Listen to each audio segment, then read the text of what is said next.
शास्त्रे. मी आज तुम्हाला लोकमान्य टिळकांविषयी 4 शब्द सांगणार आहे. ते आपण शांतचित्तेने ऐकावी नम्र विनंती. लोकमान्य टिळक यांचे पूर्ण नाव बाळगंगाधर टिळक असे होते. त्यांच्या वडिलांचे नाव गंगाधर तर आईचे नाव पार्वतीबाई असे होते. त्यांचा जन्म 23 जुलै 1856 रोजी रत्नागिरीतील चिखली या गावी झाला.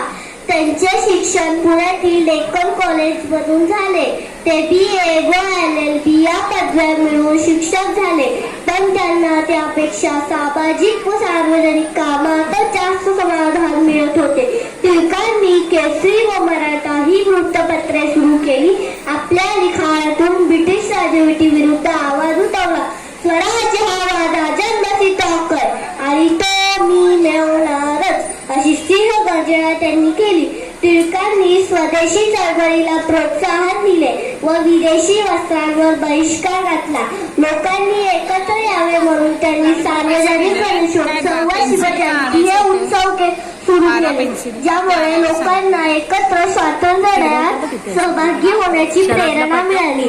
टिळकांच्या स्वातंत्र्य लढ्यात धडाडीच्या कार्यामुळे त्यांना अनेक वेळा अटक झाली व तुरुंगात डांबण्यात आले. 1908 साली त्यांनी मंडाळ्याच्या तुरुंगात असताना गीता रहस्य हा ग्रंथ लिहिला.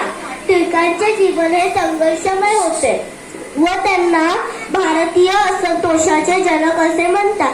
अशा कार्यामुळे त्यांनी लोकमान्य ही पदवी मिळवली. अशा या थोर समाजसुधारकाचे 1 ऑगस्ट 1920 रोजी निधन झाले. त्यांच्या जीवनातून आपल्याला धैर्य, संघर्षशीलता व